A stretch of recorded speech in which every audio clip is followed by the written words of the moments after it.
ariko ndababwira ubutumwa bwiza bw'ubwami. Uwo mubiri wambaye ntugushuke, ukumeze bye kugushuka ngo bigutere kugomera Imana. Dore abantu bakabije kuba bibone, abantu bakabije kuba abasambanyi, abantu bakabije gusigiriza umubiri. Ajije Bibiliya, igitabo nkunda cuzuye amateka y'ukuri we. Hakurya ya rwa ruzi iwacu niho nzicara nkaruhuka, sinzongera kwiruka habe no guhagarara inyuma y'ibihe. Nzaba ndi kumwe n'umugenga w'ibihe, mpagaze mu gihe kitazashira. Ngwino tujyane mugenzi we, iyo tujya ni heza kuruta aho tuzabana na Jambo, maze aduha ijambo, tuvugira ijambo imbere ya Jambo.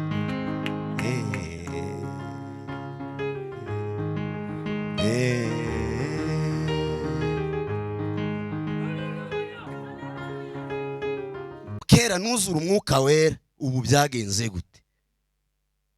Ngo nagira ububyutse ngo ngasoma ibyanditswe, byagenze nka gute? Systeme ziriho zibateye kunanirwa. Iyi systeme yabazaniye WhatsApp, iyi systeme yabazaniye za Twitter, yabazaniye za Facebook, iyi systeme iriho ibateye umunaniro. Muri gukizwa uko muzumva. Turasoma mu rwandiko rwa Yuda,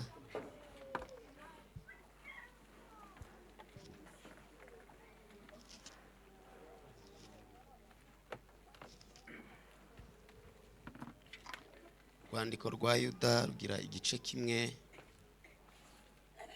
Turasoma umurongo wa 3, ariko kandi turasoma no mu Bami, igitabo cya mbere cy'Abami mu gice cya 21 umurongo wa 1 tugeze n'uwa 3. Wenda hari abari kwandika, ubwo ngize ngo bandikire rimwe. Dusome Yuda igice cya mbere umurongo wa 3. Haravuze ngo, bakundwa, ubwo nagiraga umwete wo kubandikira iby'agakiza dusangiye, niyumvisemo ko mpaswe no kubahugura kugira ngo mushishikarire kurwanira ibyo kwizera abera bahawe rimwe, bakazageza iteka ryose. Amen. Tugeze mu Bami, dukunda kuvuga ngo ni Abami ba mbere,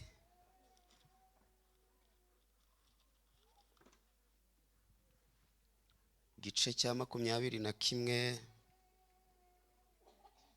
umurongo wa 1 tugeze n'uwa 3.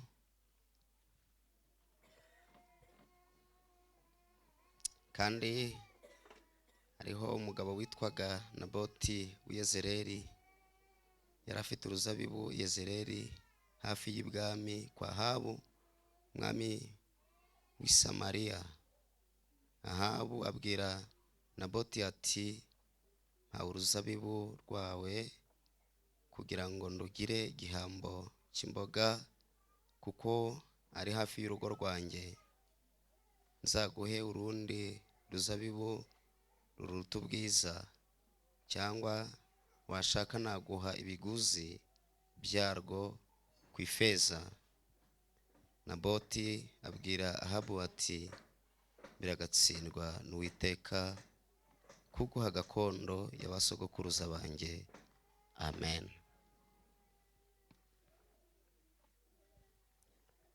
Nitwa Faustin Ntakiyimana, ntabwo aribwo naza hano iwanyu, mu by'ukuri turabana kenshi mu masengesho. Ndibuka ko ubushize ndi hano nigishije ku butware n'ubushobozi bibonerwa muri Kristo Yesu. Nicyo nibuka, ni mu kwa 12 ku mwaka ushize. Ubu nje kubabwira kurwana cyo bita kurwanira ibyo kwizera abera bahawe rimwe. Niryo jambo numva ryagize imbaraga, kandi ubwo ari iryanye nyine mu ryakire. Imana irashaka ko habaho kurwanira ibyo kwizera abera bahawe rimwe bakazageza iteka ryose. Nimvuga kurwana, ijambo rya mbere nuko hari burwane umuntu uzi icyo arwanira. Ugomba kuba uzi icyo urwanira, kuko umusirikare utananirwa, udacogora, udasubira inyuma, ugira kwihangana mu ntambara ze, nuzi icyo arwanira. Nendaga kubabwira rero ngo mukwiye kumenya nanone icyo murwanira. Nibyo kwizera. Byo kwizera ni agakiza, ni Imana, ni ubugingo buhoraho. Ibyo rero birarwanirwa.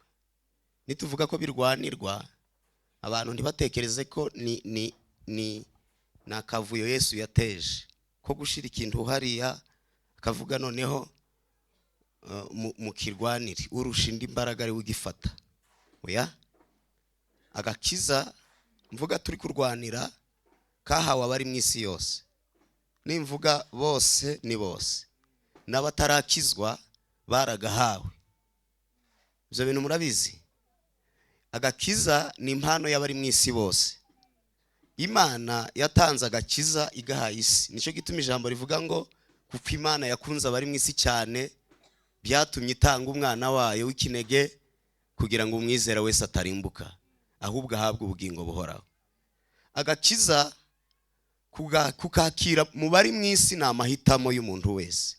Wumva yakakira cyangwa ntakakire.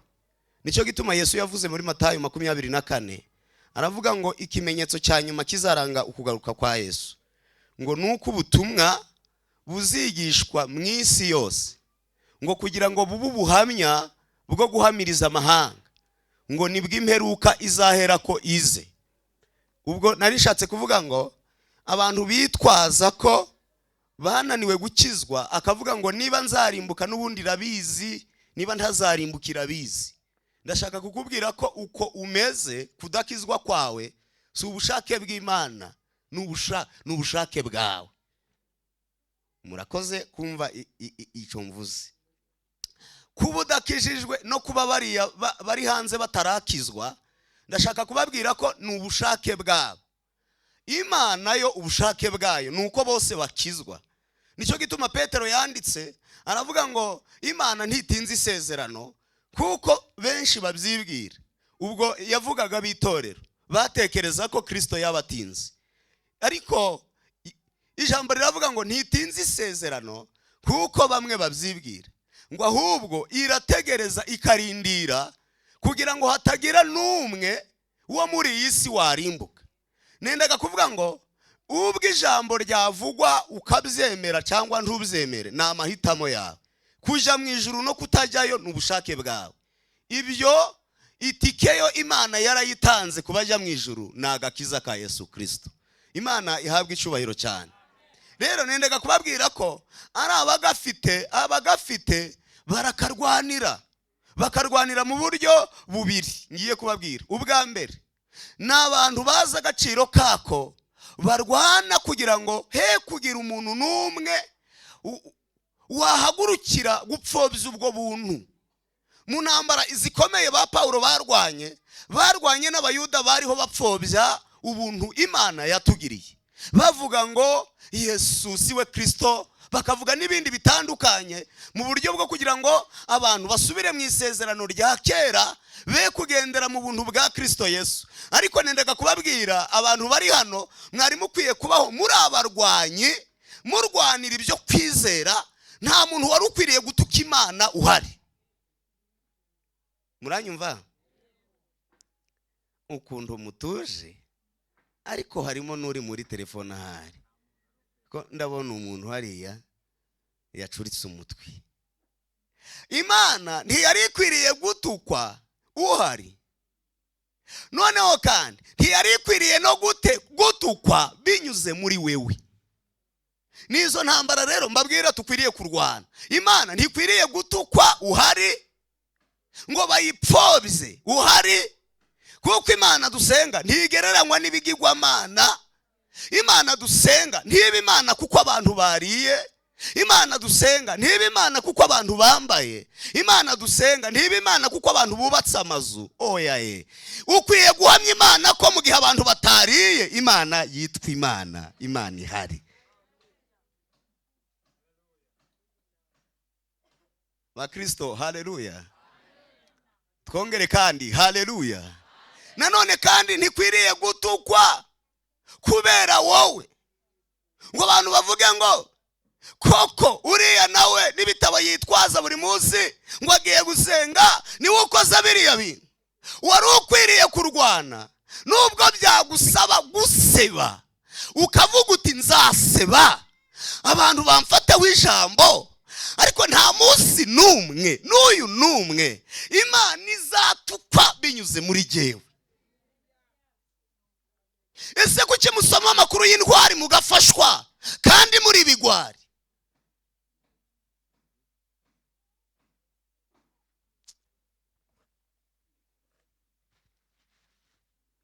Kuki amakuru y'intwari arimo kubafasha ngo Imana ngo yarabatabaye mu muriro, kandi akabafasha muri ibigwari mudafite na gahunda zo kugera ikirenge mu ntwari?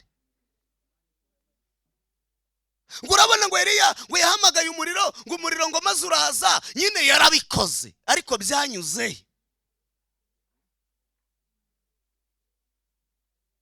Umwuka wera arashaka kwiyama abarokore bitiza amasezerano y'intwari kandi ari ibigwari. Ngo urabona ngo turye mano, ngo nunyura mu migezi zaba ndi kumwe nawe, nuca mu mazi ntazagutembana, nuca mu muriro inyuma ukanga kuwujyamo. Okay, kanitware neza, kuko ukuntu mbona nta muntu n'umwe uri, abantu ba hano turamenyeranye, ariko noneho haba no kumwenyura.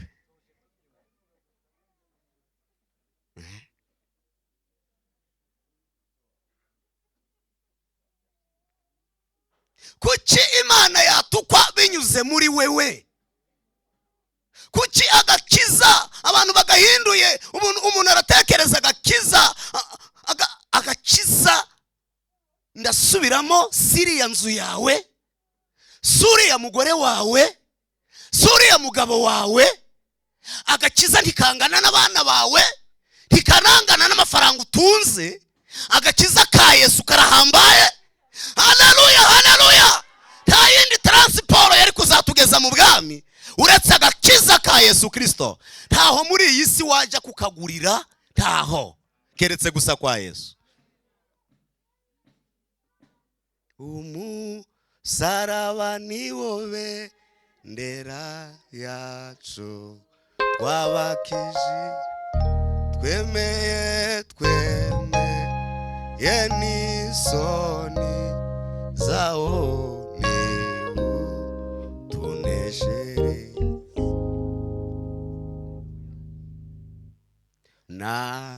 Nahageze nshobewe, sinzwe n'urubanza, Yesu arambabarira, angotesha urukundo, niratumusaraba kugeza ubwo nzaba mbonye uburuhukiro hakurya y'uruzi. Mukristo yari yikoreye imitwaro iremereye cyane, yahuye na bwenge bw'isi ntiyamuruhura, ahubwo amwohereza mu midugudu ngo bajye kumuruhura, nabo bamwohereza ku misozi yitwa Sinayi ntiyaruhuka, ariko ngo ageze ku musaraba ya mitwaro yose yari muri ku bitugu, ngo agiye kumva yumvira aguye, yitegereje ngo abona hari imva bugufi y'ubwo musaraba, ya mitwaro ijamo. Aravuga ngo ndashima umusaraba, ndashima yamva nziza, ariko cyane cyane ndashima umwami Yesu.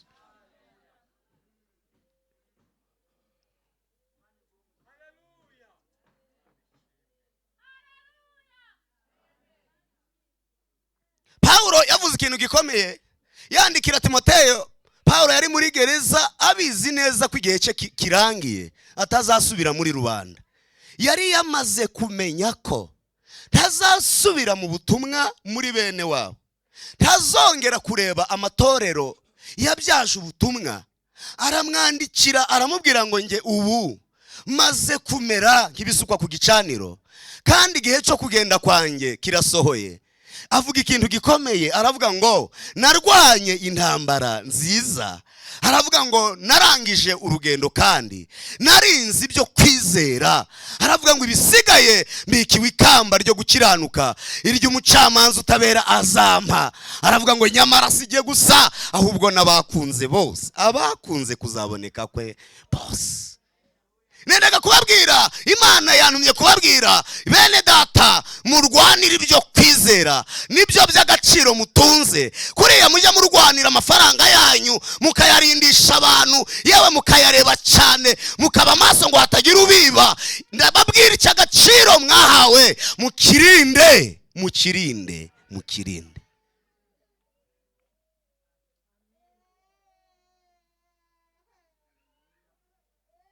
Imirwanire yacu si y'abantu.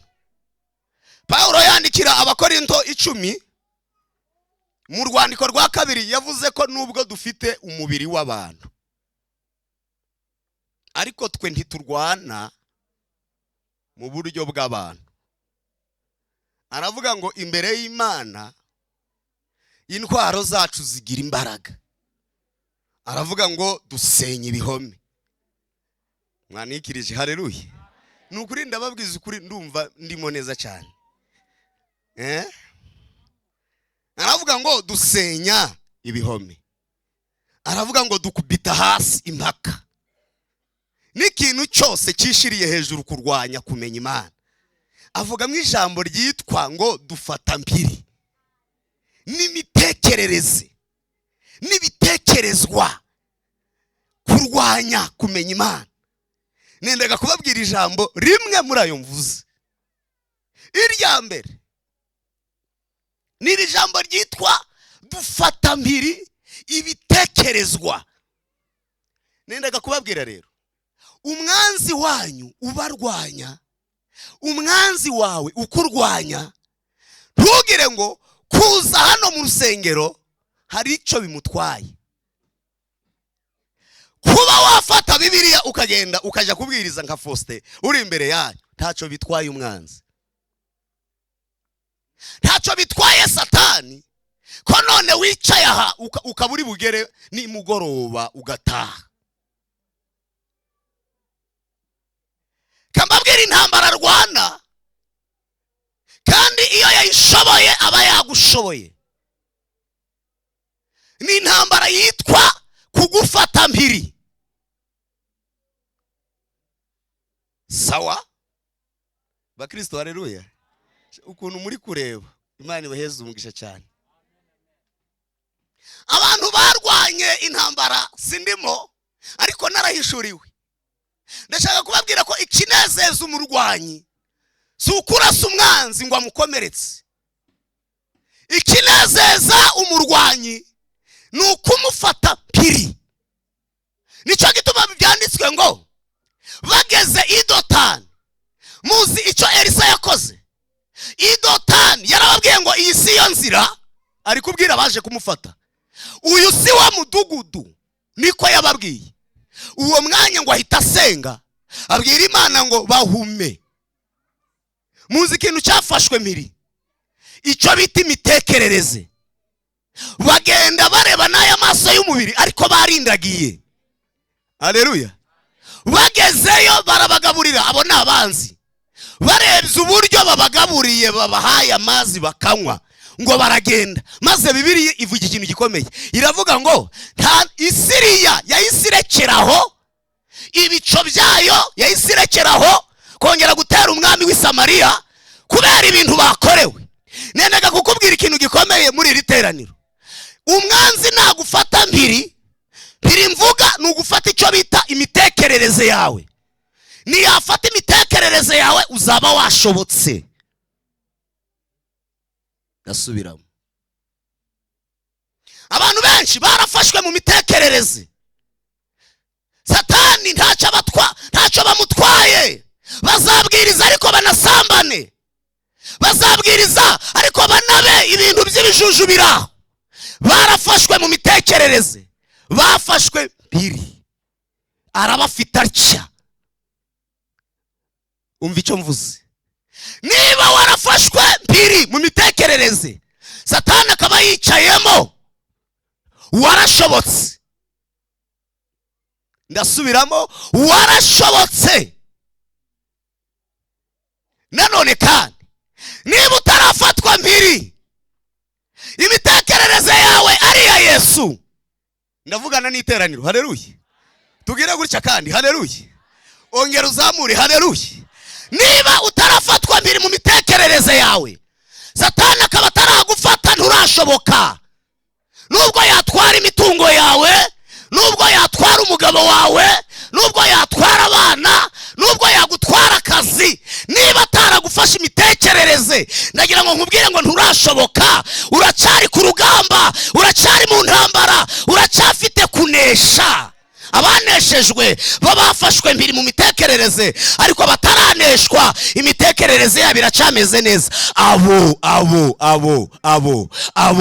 ushobora kumubona yaguye hasi ariko ntumenye igihe yabyukiye. Ushobora kumubona yarembye ariko ntumenye igihe yakiriye. Ushobora kumubona byamuyobeye ariko ntumenye igihe byasobanukiye, kuko ntiyafashwe. Nubwo ari mu ntambara yararashwe ariko ntarafatwa.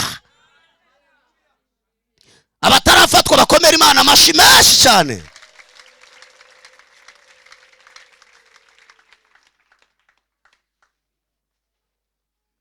Ndagira ngo umbarize mugenzi wawe ngo imitekerereze yawe Satani ntiyayifashe.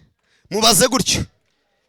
Keretse niba mwicaranye hafite ukuntu wamunennyemo, mubaze uti ntiwafashwe mpiri. Ntabwo wigeze ufatwa, ntabwo wafashwe. Reka mbabwire ikintu gikomeye.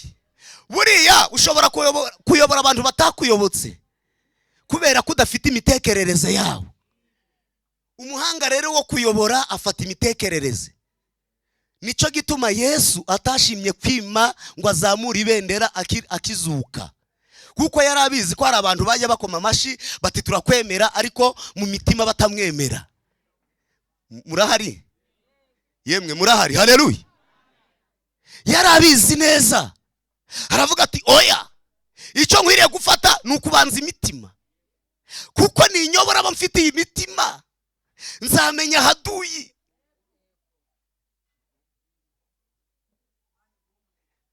Kugira ngo wumve intambara uburyo ikomeye n'umwanzi ukurwanya, ntugire ngo hari ahandi ashaka kubanza gufata. Nicyo bita imitekerereze yawe. Ukabaho warafashwe, ugenda ariko uri ingabo ya shitani.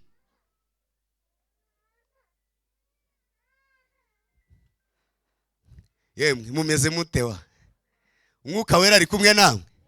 Ibitekerezo byanyu biri gusona neza?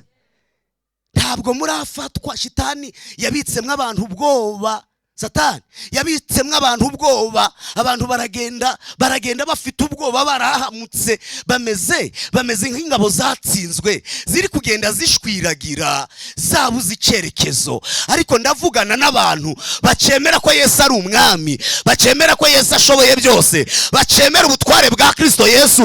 Abo ni batere haleluya. Bene data, mukwiriye kugenda nk'abataratsinzwe. Niba imitekerereze yanyu ikiri ku rugamba, ntimuratsindwa. Niba mutaravamo mukiri mu ngabo sava, ariko imitekerereze yanyu icamba Yesu akayitwara. Ikintu Yesu yavuze abantu batajya bamenya kiravuga ngo rinda umutima wawe kurusha ibindi byose birindwa, ngo kuko iby'ubugingo ariho bikomoka.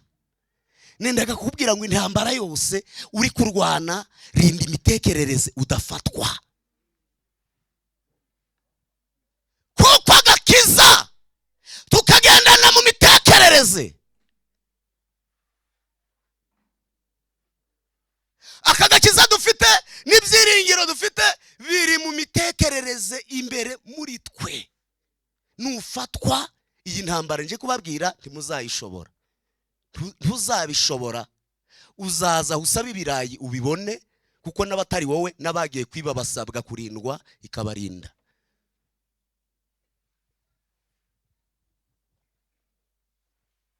Ubwo rero hari abantu bazi ko kugira ngo mukire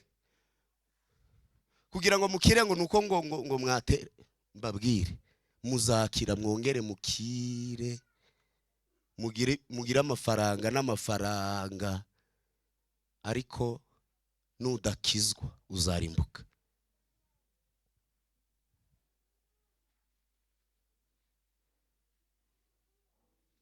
Ubu butumwa turimo tubabwira ubu nyine, hari abantu bavuga ko aka gakiza tuvuga dufite kubera umunaniro. Bavuga ko abaroma bakira ibi bintu by'ubukristo babyakiriye mu buryo bwa politike, kubera babona abandi barimo bapfa bagapfa ari benshi, bakavuga ngo ibi twabigira politiki. Ngo bigere mu Burayi baravuga bati ibi bintu bizaba umuco, tukabigira umuco, kuko niba ari ibintu byiza ni ukubaho utiba, udasambana, utagirira nabi mugenzi wawe. Ntibabigira ubuzima bwo kuba mu Mana, ngo babigira umuco. Bigeze muri Amerika, izi nyigisho zo muri Amerika zirimo ziraza, baravuga ngo ahubwo bikwiriye kuba business, kuko umuntu uri muri Kristo Yesu adakwiriye kuburara, adakwiriye gukena, adakwiriye. Mbese baragenda bavuga bene ibyo. Ubwo butumwa buramanuka bugera muri Afurika, tugira umugisha. Hari abantu bakiriye ubutumwa bwiza baramumanukana, batwigisha kwihana ibyaha, ariko abandi ntibiga ibyo. Biga ko niba uri umukristo ugomba kubugenda muri modoka nziza, ugomba kubugenda ufite inzu nziza, ukeye, bene nk'ibyo. Bamwe barabyakira bananirwa gukizwa, maze twigisha ubutumwa bwa morali buraho butagera mu mitima y'abantu ngo butunganye imitekerereze. Ariko ndi hano muri iri teraniro ndafata mpiri imbaraga yose yagira mu mitekerereze igatuma udahura n'umugambi w'Imana muri aya masengesho mu izina rya Yesu. Nyifashe mpiri mu izina rya Yesu. Kurwanira ibyo kwizera turifashisha Naboti. Sininda murabizi, Naboti ni umugabo wabayeho mu gihe kibi cy'ibyaha byinshi. Nimvuga ngo kibi cy'ibyaha byinshi niko biri, kuko Bibiliya iravuga ngo mu gihe cy'umwami witwa Ahabu, ngo nta mwami wigeze gukora ibyaha nk'ibyahabu. Ahabu ngo yakoze ibyaha arusha abandi bami bose bamubanzirije. Hanyuma rero akora ikosa Ahabu, ngo ajya kuzana n'umugore w'umusidonikazi witwa Yezebeli. Yezebeli aje azana ikigirwamana cyitwa Bali. Ahabu nawe ngo aragenda acyubakira ingoro. Mujya mwumva ngo abahanuzi ba Bayali bamwe baguye i Karumeli, bari abahanuzi ba Bayali. Ntimugatekereze ngo ni abahanuzi Yezebeli yazanye abakuye i Sidoni. Oya ye, ahubwo Yezebeli amaze kuzana ikigirwamana, yaravuze ngo ikigirwamana gikwiriye kugira abatambyi. Ngo bareba mu bahanuzi bamwe b'abanyantege nke bamaze kwatakwa, bakababwira bati nimuze mujye musenga Bayali, muve kuri iyo Mana itabara itinze, muve kuri iyo Mana itagira ibiyereka, muze muzajya murya neza, muzajya mwambara neza, abana banyu bizagenda neza, muzahabwa ibyubahiro biruta iby'abandi. Abantu baragenda bayoboka Yezebeli na Ahabu, abantu kubaha Imana birashira, maze abantu baragenda bafatwa mpiri. Nendaga kuvuga ko hari n'abahanuzi bafashwe mpiri bari kugendera mu mwuka wa Yezebeli. Abo ni abahanurira amafaranga, abo ni abahanurira amazu, ngo ni bamwe bahanura ariko bahazi, n'abandi bababwira ngo nimutagira icyo mukora ntacyo Imana ivugana na namwe. Nendaga kubabwira ngo abo n'abahanuzi bari mu mano, n'abahanuzi Bayali ifite ndetse na Yezebeli. Ariko muri ico gihe ngo harimo abandi bantu bubaha Imana, harimo uyu mugabo witwa Naboti. Uku abantu bananiwe kubaha Imana muri ico gihe, Naboti we ngo yubahaga Imana cyane, akavuga ngo nubwo abandi baguye ariko nje nzubaha Imana. Uwo ni Naboti, aravuga ngo nzubaha Imana, nzubaha Imana. Ikindi kandi Naboti ngo yakunda gusenga cyane.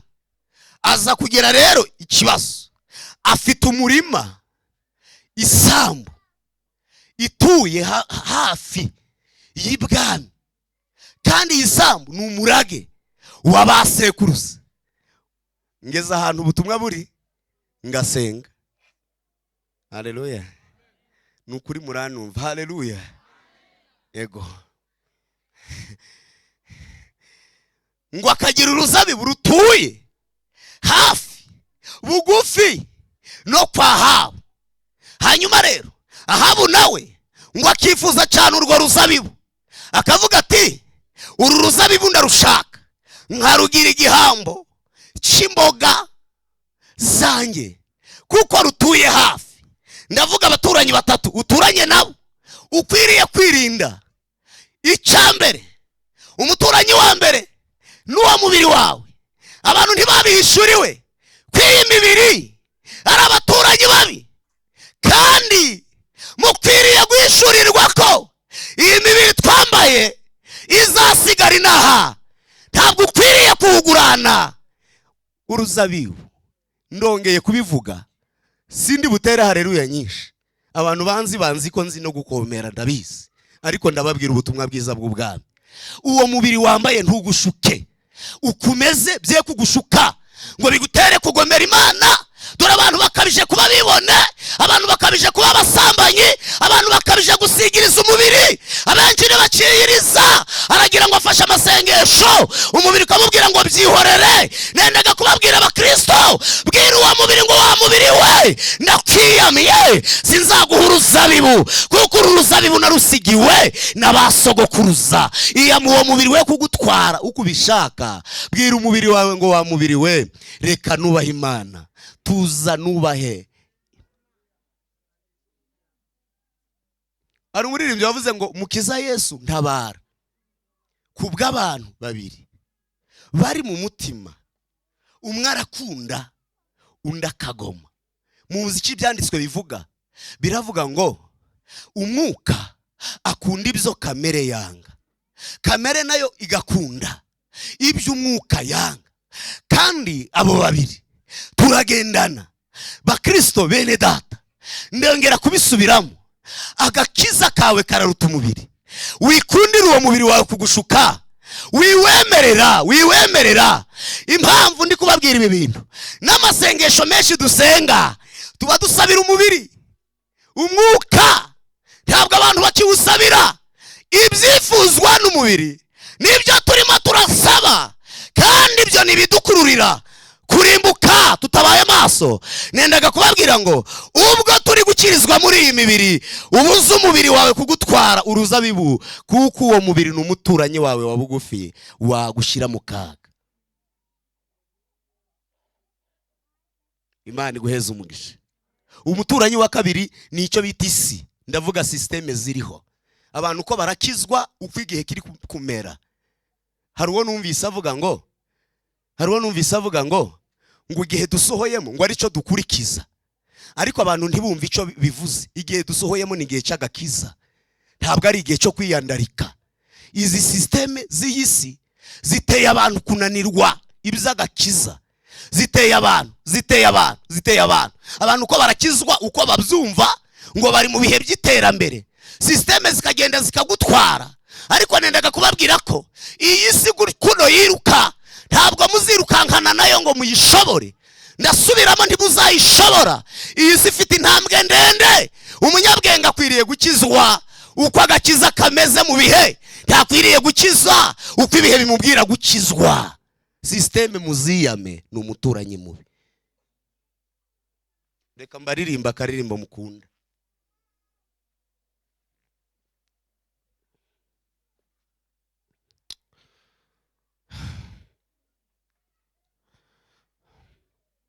nahereye mu buto bwanjye niruka inyuma y'iminsi ariko iransize, nabajije abanduta uko nakwiruka inyuma y'iminsi ntisige, negereye n'abakambwe ngo bangire inama isumba izindi mu buzima. Je n'ai jamais trouvé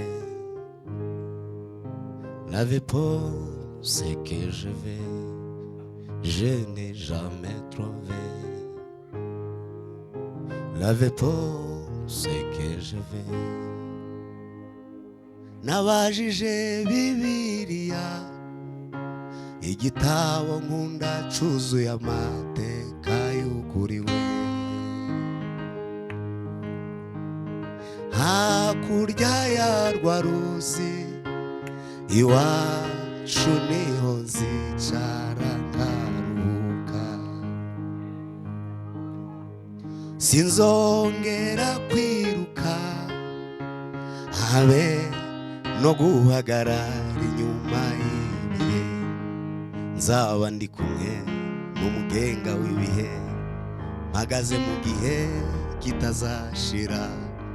Ngwino tujyane mugenzi we, iyo tujya ni heza kuruta aho tuzabana na jambo, maze aduha ijambo, tuvugira ijambo imbere ya jambo.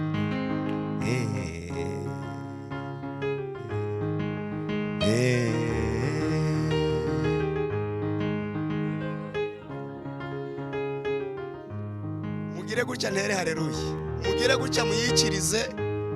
Nje kubabwira ko ibi bihe bidakwiri, ibi bihe iyo mibiri n'iki iyi system iriho, mwe gukizwa uko system zivuga, mukizwa uko Bibiliya ivuga. Mugire gutya nyitere kuko tuzavugira ijambo imbere ya jambo. Haleluya, haleluya. Systeme ze kubashuka ngo mugende uko bihe biri kubabwira kugenda, kwa murananirwa muri gusaza, iyi si zazana n'ibindi mutazi.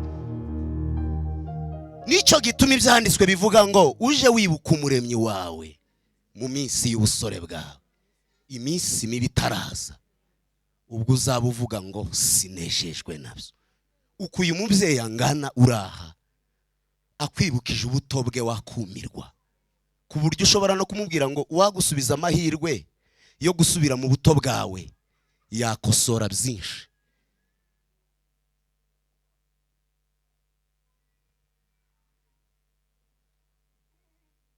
Kubera iki abantu uko bari kukizwa uko babyumva?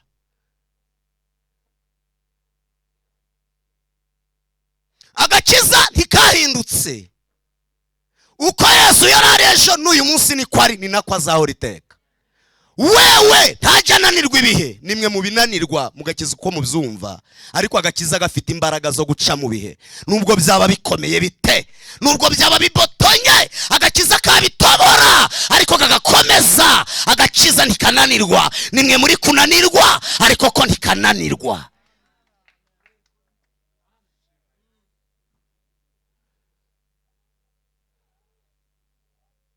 Abarokore dusigariye ku ijambo ngo Mana ngo uzaduhe ngo ibihe nk'ibya kera. Umva umunaniro, ibihe nk'ibya kera ubimaze iki uri none? Ibyo bisobanuye ko muvuga ko agakiza kadafite imbaraga, kuko kananiwe gukora none. Ubwo mukeneye aka kera, ngo kera nuzura umwuka wera, ubu byagenze gute? Ngo nagira ububyutse ngo ngasoma ibyanditswe, byagenze nka gute? Systeme ziriho zibateye kunanirwa. Iyi systeme yabazaniye WhatsApp, iyi systeme yabazaniye za Twitter, yabazaniye za Facebook, iyi systeme iriho ibateye umunaniro muri gukizwa uko mubyumva.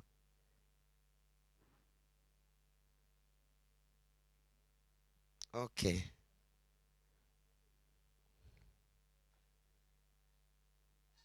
ndumva umwuka ambwira ngo umuntu we arabyumvise. Dukomereye Yesu amashyi cyane.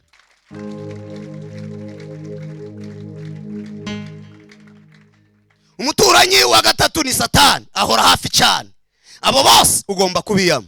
Aha, yaravuze ngo uruzabibu rwanjye rwawe ruri kumwe n'urugo rwanjye. None Naboti we uruzabibu rwa uruzabibu rugereranywa n'agakiza. Naboti aramwitegereza, aramubwira ngo nubwo uri umwami ukaba uri kumpa n'uruzabibu runini ruruta urwo mfite hano, ariko jewe Naboti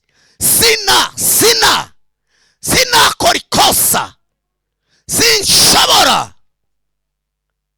Urwo runini rwawe rugumane, ifeza zawe zigumane, ariko biragatsindwa ko naguha gakondo y'abasogokuruza. Ahabu arababara cyane. Impamvu eshatu zatumye rumwima ubundi nsenge. Iya mbere, igitabo cyo kubara urupapuro rwa nyuma 36 haravuga ngo ntihakagire gakondo iva mu muryango umwe ngwije mu wundi muryango. Ibi ngo Naboti yabikoreye kubaha Imana, ngo yaravuze ngo bari ku runini, ariko ijambo Imana yavuze nubwo ari nge nyiri gakondo, ariko Imana yavuze ko nta gakondo izava mu muryango umwe ngwije mu wundi muryango.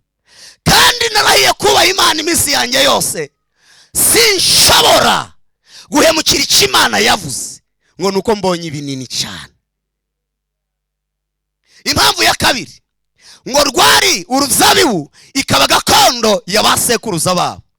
Gakondo y'abasekuruza babo, amateka avuga ko kwa Naboti ngo basekuruza babo ngo ibihe byose ngo babaga bo kubaha Imana, ngo ku buryo uwasigaranaga gakondo ngo baramubwiraga ngo dore turapfuye, ariko iyi gakondo uzayigumane, uzaba umurinzi wayo.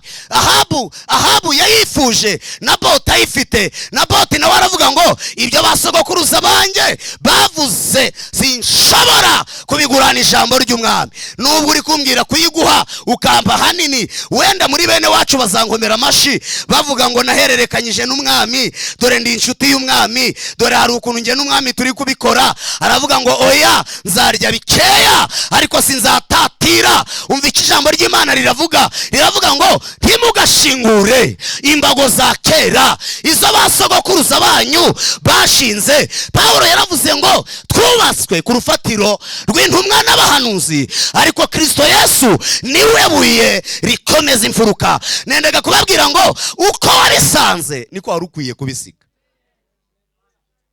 Twakomeye Yesu amashyi menshi cyane. Uko wasanze bimeze niko wari ukwiriye kubisiga, kuko bemeye no gucika imitwe kugira ngo uwabibahaye azaza asange bataratatiriye igihango. Bashize imibiri yabo bayishyira mu kaga ihinduka imbagwa. bababaze bumva, baravuga ngo icyo Yesu yavuze ntituzagitatira.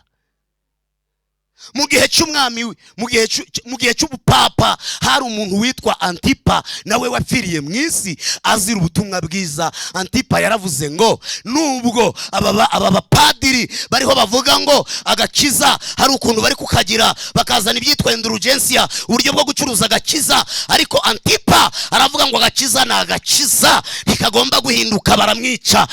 Yesu asanze Yohana ku kirwa cy'Ipatimo yaramubwiye ngo ahuri ndabizi niho intebe y'ubwami bwa Satani iri, ariko icyo ngukundira yewe Perugamu we nuko ukomeza izina ryanjye, ntiwihakane kunyizera. Ndetse no mu gihe cya Antipa umugabo wakiranukiraga kumpamya yapfiriye aho, ariko aragenda abisiga uko byari biri. Ariko abarokore ba none umurage muri gutanga sinzi uwo ari wo, agakiza muri gusiga iwanyu sinzi uko kameze.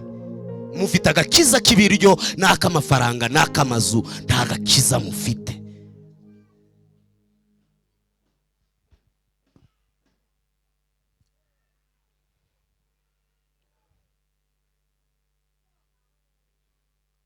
impamvu ya gatatu ngo yanze guhereza ibyera uwanduye. Ndasenga. Yaramubwiye ngo uyu murima waririmbiwemo indirimbo zikomeye n'abasogokuruza. Aho uri kwifuza ko nguha ntihakwiriye gutambirwa Bali, ntabwo ingegera zikwiye kurya ibyo kurya bivuye muri uyu murima. Mwanze kubaha Imana, sinshobora guhererekanya namwe ibyera ngo mumpe ibyanduye. Uwo ni Naboti.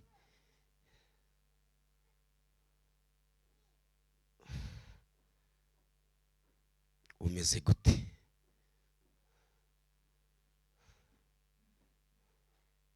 Umuntu yarampuguye ndumirwa kabisa. Ngurongoye umupfakazi ngo nta cyaha waba ukoze, gushatse abagore 2-3 utari umudiyakoni cyangwa pasiteri si cyaha, inzoga. Ariko Yesu hari igihe azaza ayo macupa ari munsi y'ibitanda. Yesu hari igihe azaza iyo migambi igihari yo kujya mu mahoteli. Yewe Yesu Kristo we, hari igihe azaza agasanga uracyatikura. Hari igihe azaza. Dusenge.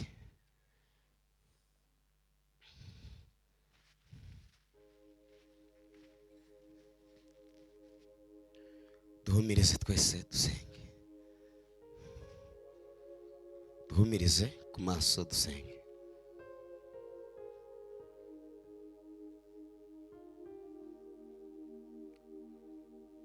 Joseph yabwiye umugore mwiza cyane w'umunyacyubahiro, aramubwira ngo ikanzu wanyambitse uyisigarane, ariko Imana iranduzi.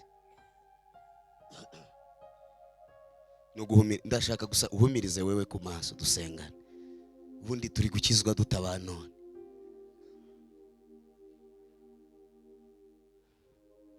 Intwaro muzakoresha ya mbere n'ugusenga. Petero na Yohana bamaze gufatwa, ibyanditswe biravuga ngo muhumirize.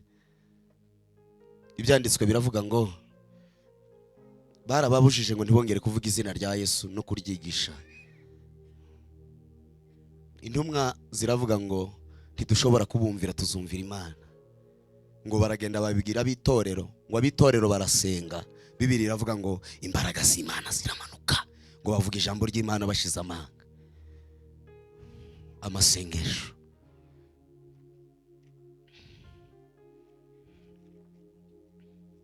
Muhumirize, some duhumirije.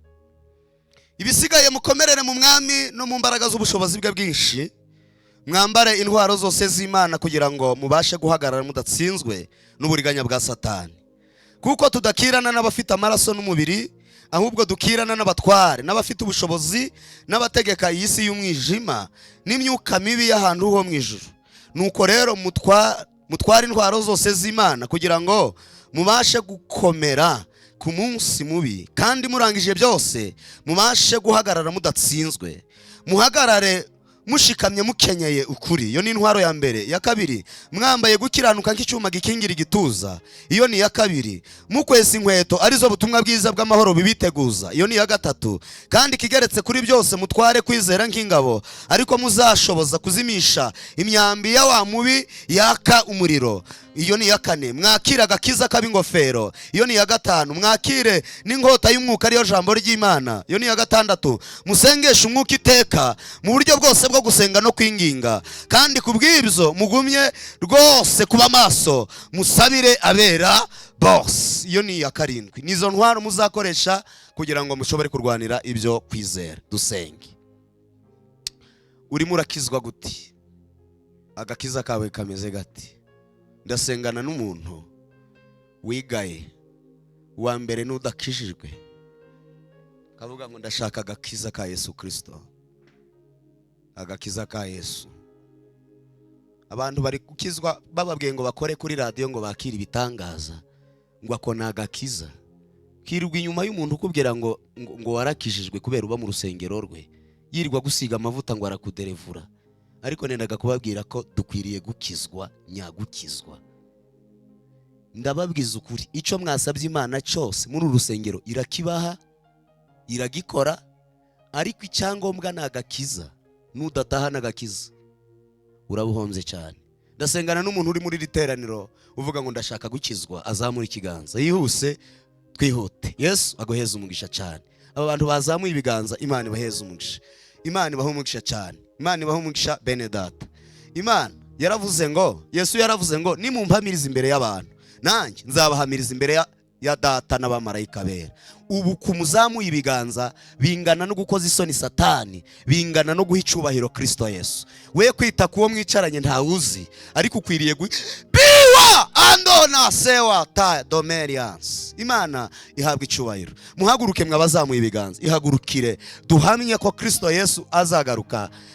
Tumwitegure kuko azagaruka vuba. Imana ibaheza umugisha aba bantu bahagaze. Muri abantu beza kandi mugiye gutahana ubugingo buhoraho. Impano iruta izindi, impano iruta faranga, impano ikomeye. Mwebwe muze hano, muze mwarimu abasengere, muze umushumba abaragize Yesu asinye kuri iki gipande, abwire Yesu ngo ngaba ndabakuzaniye. Ibi bingana no kuvuka, bingana no gukizwa. Iyi niyo mpano iruta izindi. Ibi ntibisebeje, ibi ntibiteye isoni. Urakoze cyane mwebwe abaje. Imana ibaheza umugisha. Twongere gusengana n'umuntu uzi ko yaguye mu byaha, akavuga ngo naguye mu byaha ariko byavanye no kutamenya. Narakiraniwe, nawe azamura ikiganza ahantu hari, uvuga ngo narakiraniwe, nakoze ibyaha, naraguye. Abantu bashobora kuba batabizi ariko Imana yo irabizi. Ibyo wakoze irabizi. Bibiri iravuga ngo ibya bamwe bigaragara hakiri kare bikabashira mu rubanza, ariko nibitaragaragara ntibizahishwe iteka. Igihe kizagera bishirwe ku mugaragaro uko bikurikirana byose. Ndavugana n'umuntu waguye uri muri riteraniro ushaka kwiyunga na Yesu, akavuga ngo nanjye ndashaka kwiyunga na Yesu, azamura ikiganza maze nawe tumusengere. Twihuse. Yesu aguheza umugisha. Na Imana ibaha umugisha. Namwe muze hano mupfukame, muze mwarimu abasengere, ubundi kandi dusengere riteraniro. Imana ishimwe. Aba bantu mugiye gutahana ubugingo buhoraho. Kwezwa ni gutya bimera, ntabwo bisaba ifeza, ntibisaba ifaranga. Bamwe ntibabyumva ariko Imana iri kubeza mbugorobeze. Mugiye gutahana ubugingo. Ndabizi neza ko Imana itanze agakiza muri uru rusengero. Mwakomeye Imana amashi menshi. Imana itanze agakiza muri riteraniro kandi itanze ubugingo buhoraho, itanze kudapfa kwiteka. Niba abahanuzi bakomeje kuvuga ngo ndumva Imana hano, ndabona Imana hano, ni iki Imana iba yaje gukora cyambere? Ni ugutanga ubugingo kandi bwinshi. Reka mwarimu adufashe gusengera bene data. Imana ibaheze umugisha. Reka subire abe ngurire ngwino tujyane mukunzi we gato yatubone gusenga.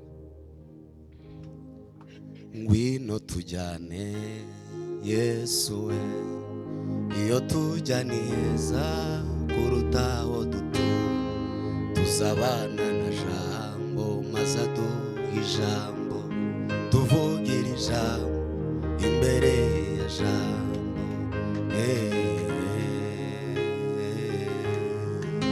Ngwino tujyane. Nabajije Bibiliya, igitabo nkunda cyuzuye amateka y'ukuri we. Hakurya yarwa ruzi iwacu niho nzicara nkaruhuka, sinzongera kwiruka habe no guhagarara inyuma y'ibihe. Nzaba ndi kumwe n'umugenga w'ibihe, mpagaze mu bihe bitazashira. Ngwino tujyane, ngwino tujyane, ngwino tujyane, ngwino tujyane, ngwino tujyane.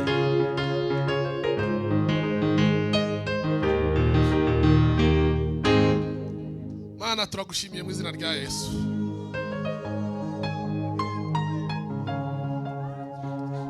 Turagushimiye, turagushimiye. Haleluya, haleluya. Turagushimiye. Haleluya, turagushimiye. Turagushimiye, turagushimiye, turagushimiye, turagushimiye, turagushimiye. Turagushimiye. Nagushimiye ko hamagaye bashiki bacu ndetse na bene data umugoroba w'isi, umugoroba w'isi uracyahamagarana n'uyu munsi, uracirehereza abazi wawe. Ndagushimiye ko bemeye bakakira ijambo ryawe rikaba ryagaze imitima yabo mwami, mu izina rya Yesu wakoze imirimo n'ibitangaza, natwe imitima yacu irishimye cyane. Wabahamagaye rero bakomeze ubaha imbaraga kugira ngo babashe guhagarara badatsinzwe n'uburiganya bwa Satani. Niba usaba amagambo bavuga usoza urugendo rwawe, uravuga ngo icyakora muzahabwa imbaraga, Mwuka Wera niyabamanukira muzabaga bo kumpamya.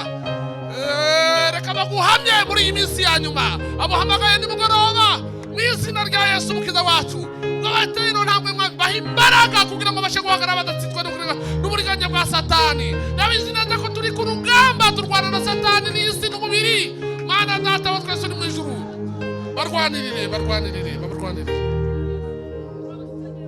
bafite ibintu byabaneshaga kenshi kandi cyane, babe mu ruhande rwabo mwami. Uwo bava ahangaha bagende bahamya ko bakubonye, bagende bahamya ko bakwakiriye, kandi baha imbaraga kugira ngo urugamba bazabashe gutsinda neza, n'urugendo bazarusoza amahoro, kandi niko kwiza kugira ngo tuzabane mu ijuru. Tugerayo mwami, tuzaririmba indirimbo zo kuguhimbaza, tuzavuga amashimwe akomeye udacya, tuzakunezererwa tukuririmbire indirimbo z'urudaca. Bibiliya ijye tubwira ngo tuzaririmba indirimbo ya Mose, turirimbe ngo ni umwana w'intama w'Imana. Uwo munsi bizaba ari igitangaza, ko bazaba bagezeyo tuzahimbaza Imana. Kandi icyiza nuko twanditse mu gitabo cy'ubugingo, buri wese watamusanga aha mwami akaba yumvise ijwi akumva niba rihamagaye. Mana we bana nawe umukomeze, Mana we bane n'aba bakobwa, Mana ubane n'abantu bawe. Mana iyo benshi batatambutse ariko bafite ijambo ryawe, basanga Nikodemu nabo baganirize mwami. Ijambo ryawe rigira umumaro uyu mugoroba tuve mu bindi bidafatika tujya mu bindi bifatika by'ijambo ry'Imana. Ndagushimye ko ubataruye ukababagiza abawe, kandi ukazabaha gusoza urugendo amahoro kubwa Yesu mwami n'umukiza wacu. Amen. Mana ibahamugisha mu izina rya Yesu.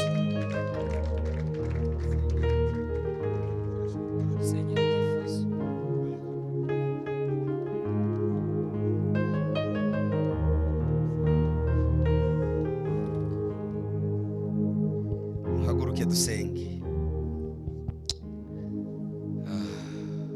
Muhaguruke Kamenya yukwi byaje byose ubitegekesha neza n'ubwenge buruta.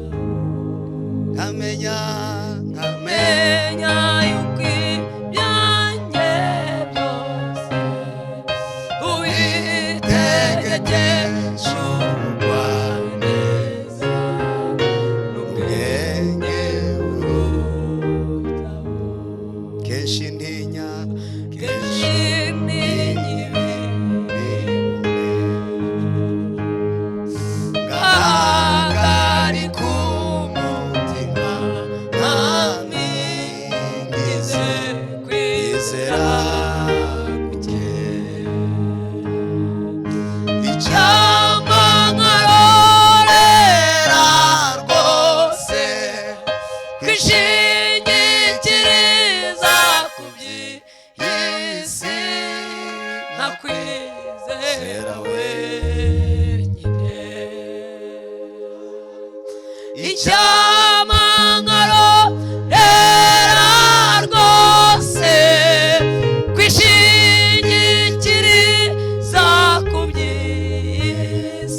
dutega ibiganza nkajya yisunga ayikoreza ayo maganya yose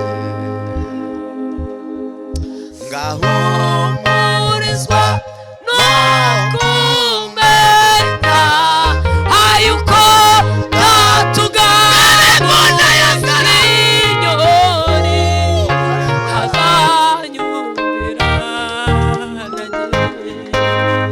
ngahumurizwa no kumenya yuko datuga muri ninyoni hazanyumvira. turekeraho dusenge. Wili tendolama taselage ala denestaino selama baba sala de donestikita tika ala hisebo talama cash bideni dolando na menda adota isansi turagushimiye ina andona turagushimiye Kristo turagushimiye Kristo turagushimiye Kristo turagushimiye Kristo turagushimiye muri mana y'agakiza kacu mana y'agakiza kacu turagushimiye muri rite yereke aba babyeyi yereke aba bagabo Imana ibohora yereke aba basore Imana yereke itanga aba bakobwa uri Imana imbaraga muri iri teraniro dusubire ku rugamba tuje kurwana teraniro ryose turabizi umwanzi ntiyicaye amanywa nijoro dadayimoni babashe ku buzima bwacu kugira ngo tutaza bari barazize kwa data zina rya Yesu ariko usuka imbaraga zidasanzwe zina rya Yesu usuka ubushobozi budasanzwe zina rya Yesu usuka ubudahangarwa zina rya Yesu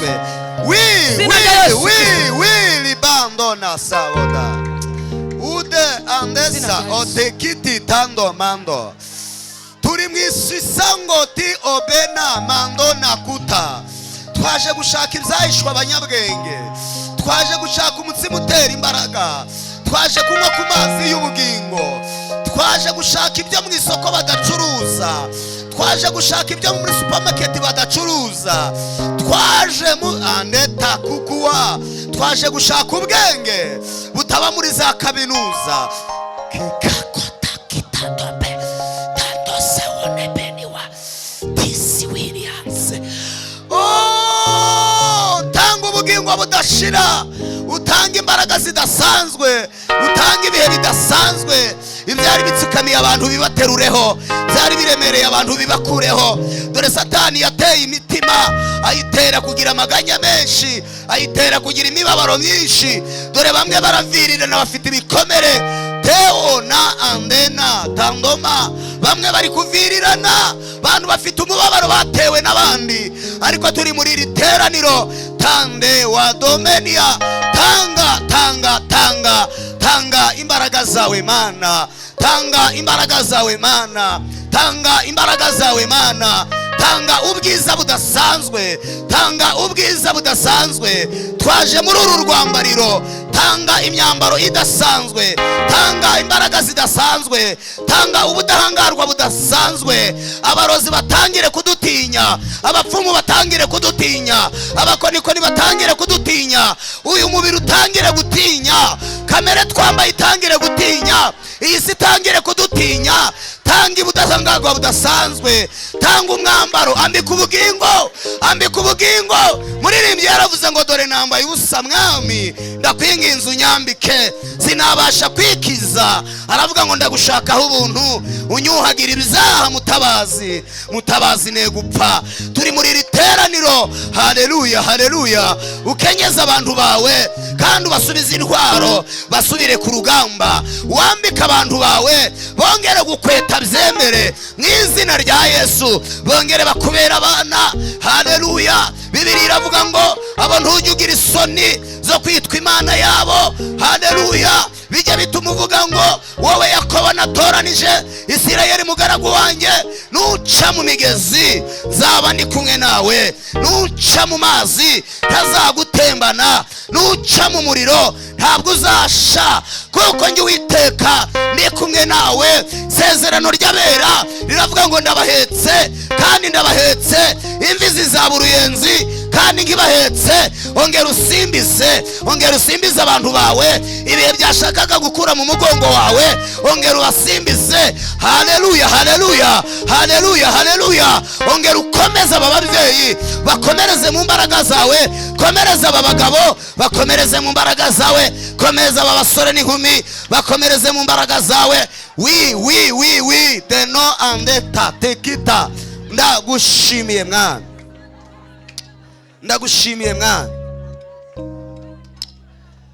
dukomere Imana amashyi menshi cyane kuko itanze ubwiza muri iri teraniro. Hari abantu Satani yari yarashizeho imyambaro y'icangiro, yari yarabaciriye bagendana amacandwe ya shitani.